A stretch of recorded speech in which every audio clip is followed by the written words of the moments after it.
Hi guys, welcome to Book It List. I'm Raji and I am trying to read one book from every country in the world. This week we have a book from Switzerland, which is The Art of the Good Life by 𝙤𝙤𝙤𝙠. This is a self-help book which will definitely help you in making wiser and better life decisions for yourself, be it at home or your workplace. There are 52 chapters in this book, each of which gives us a very strategic and practical ideas on how to live the good life. I am going to give you my top 5 favorite chapters in this book, which I'm definitely going to imbibe in my life. So the first one is the spiral of self-pity. This is one of my top favorites because I think it talks about why it makes no sense to keep wallowing in our past. Wanting to change your past is only going to push you into this emotional whirlpool, a spiral which will just suck you deeper the longer you are bobbing around in it. It might make you feel like the whole universe has just turned its back against you and nothing makes sense anymore. And this chapter just actually scared me. There is this sentence which says, what point is there in being unhappy just because you were once unhappy? So it just screams to me that, if you find yourself in a rabbit hole, then just stop digging. So those of you who think about your past a lot, wishing things were different, just remember that you don't have a time machine and your present and your future needs you, your past really doesn't. My second favorite chapter is called the 5-second no. Now imagine someone has asked you for a favor, whether big or small. How often have you said yes without thinking twice? And how often have you kicked yourself later on because when the day actually comes, you don't really feel like doing the favor? I really do understand that a lot of us have been brought up saying stuff like, help others no matter what it takes. Just be a very selfless, pure person. And this has turned some of us into people pleasers, which includes me. Because it is very difficult for me to say no to a person's face when they are asking me for a favor or plan something that includes me. So I end up either cancelling the plan at the last minute, or I go there and feel miserable about myself because it's just not what I wanted to do in the first place. And in the long term, this actually affects our mental health. If it were for me, I would think, is that person really worthy of my help or not? Would that person reciprocate the help when I am in a time of need and stuff like that? But it is very draining emotionally to make this decision with so much questions, right? So in this chapter called the 5-second no, the author tells us that saying yes or no to a favor asked by someone is actually a very deep-seated biological reflex, meaning that you already know the answer to all the questions that I just asked you, but you are scared to say no because that's how we have evolved culturally and morally. But it does affect you on a very long term. The most important person in your life should be yourself. This book doesn't really tell you not to help others, but it gives you a gentle reminder to put yourself first and put everyone else second, no matter how much you love them. So there's this quote written by a Roman philosopher 2000 years ago, and it just my mind. So all those who summon you to themselves just for the sake of themselves actually turn you away from your own self. So yes, this 5-second rule is, I think, the best rule of thumb to live the good life. And next time someone asks me a favor, and if my heart doesn't say yes in the first 5 seconds, I'm gonna have to say, I wish I could, but I don't want to. My third favorite chapter in this book is called If You Run Your Own Race, You Cannot Lose. This chapter talks about how to merge your own career path in a world where there is actually very less opportunity. So hundreds of years ago, there used to be breeders of livestock, crop farmers, potters, surveyors, kings, soldiers, cooks and servants. And these people usually carried on their family occupation and didn't have to compete with many other people in order to just have a job and have a livelihood. So, but then population increased and globalization happened, and today we are just pushed into this huge world of vast opportunities and talents, but nobody really has a job. Why is that? This is mainly due to overpopulation and also due to the fact that the companies would rather hire the topmost specialized talents that they could find. So generalization doesn't work out. Even specialization sometimes doesn't work out. That is when this author tells us that you need to carve out your own career instead of running the rat race. I am currently pursuing my MBA, and after this I plan to specialize in marketing.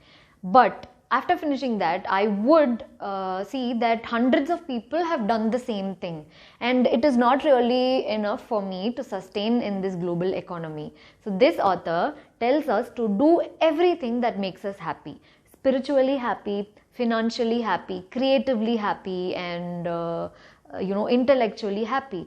So by doing so, slowly you need to build 7 streams of income, no matter how big or small it is. It could be the part-time job that you do, or it could be investing in buying shares in something. So by building 7 streams of income, you can fall back on one if the other doesn't work out. So yes, if you run your own race, you cannot lose. The 4th chapter that I want to incorporate into my life from this book is called the black box thinking. This is termed from the black box, which is situated in each and every plane. It records thousands of pieces of data, including the conversations the pilots have in the cockpit and the temperature of the plane, how many passengers are there, who are all moving, and the takeoff and the landing time, each and every detail possible in the aviation of the flight. Unfortunately, if a plane ever crashes, people try to retrieve this black box first, because it has literally all the data regarding the flight, and we are able to find out what exactly caused the crash. By knowing this, we will be able to prevent future flight accidents. And by applying this exact concept of black box to our thinking process, this author wants us to analyze whatever happens in our life with the use of logic more than emotions, because the reality and the real life circumstances don't really care about your emotions and feelings. So for example, I did A, B, C, and I got the consequence of X, Y, Z. That should be clear. Like, as long as I have that clarity and that radical acceptance, I'll be able to move forward and not repeat the same mistake again. Try not to use this black box thinking on other people, because you never know where they are coming from. So to be very critical of them is called judging. But you know yourself the best. You know where you are coming from. You know your goals, your ambitions, what makes you feel insecure, what boosts your confidence, and what your words actually mean to you. So when you ask yourself these questions, you actually know where it is coming from and what you can do forward with. The main key of this black box thinking is to discover what exactly went wrong and why, and to tackle the problem at its roots. So yes, accept your reality, even the hard bits, especially the hard bits, because as human beings, we tend to make mistakes, sometimes ugly mistakes, but we have to forgive ourselves and learn from it, analyze it logically without letting the emotions seep in, so that we can move forward with a clean slate. My fifth and final favorite chapter in this book is called the Dogma Trap. Now, before we get into this whole concept, let me ask you, do you believe in religions? Should they be secular? Do you believe in feminism? What do you think about Area 51? Do you believe in God? If so, why? The author tells us that 90% of each and every person's thoughts and actions is influenced by someone or the other, be it family or close friends. Now, this is good if you have a positive influence on you, but it also has its very negative effects. It is very evident that the process of evolution is real. And with evolution, the people and its culture also keeps evolving. Like the food that we eat, the clothes that we wear, the languages we speak, and even the educational curriculum that we study keeps changing every year and every decade and every century even. So then why is it that in a country where gay marriage is legal, we still see honor killing due to intercaste marriages? So where is the gap? This is exactly where the dogma trap comes into play. The author calls this the knowledge illusion. It is when we, instead of researching the topic and reading it in a book, or like going and asking an expert about it, we form our opinion completely based on what everyone else thinks. This might be due to our laziness or the fact that we just want to be accepted by the society. The author says that we tend to treat our opinion like how we treat our clothes. We just want to wear what is in fashion and what everyone else is wearing. This is awesome if you get influenced by a positive environment with a very progressive mindset.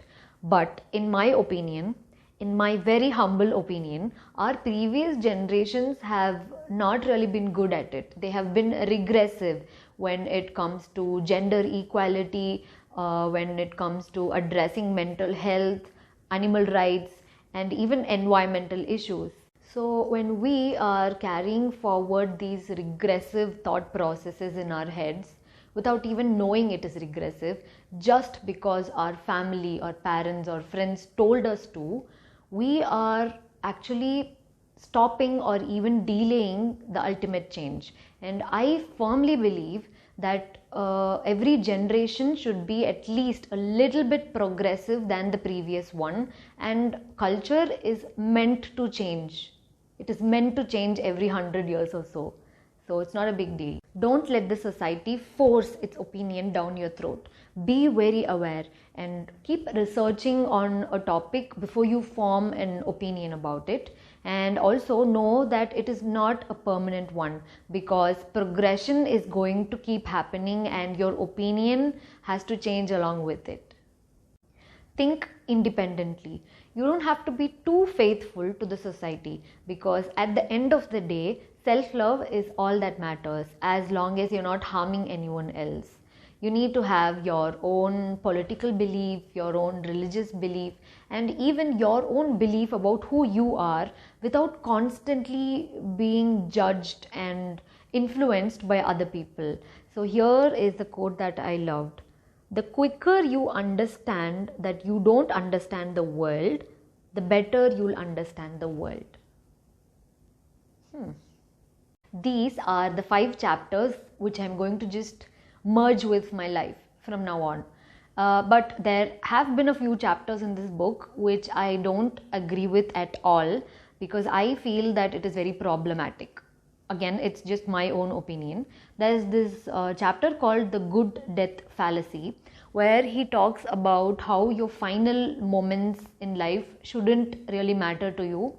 But I don't really agree with it, because I feel when I am on my deathbed and when I look back at my life, I really shouldn't have any regrets. But this author says that it doesn't really matter, you just need to live the current moment, which I feel is problematic.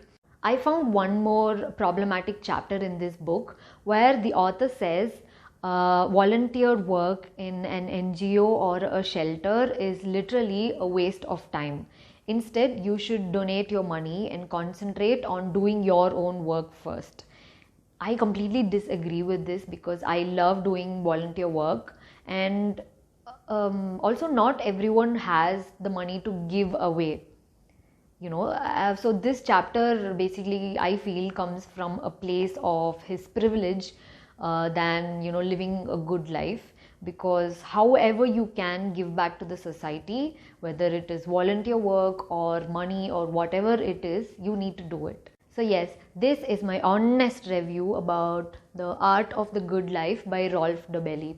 In case you are going to pick this up, I advise you not to just rush into the book in order to finish it, because it has 52 short but very deep philosophical chapters in it, and I took my time with it. I took about like 3 months to finish one chapter every morning, and I even took breaks in between to let the concept seep in.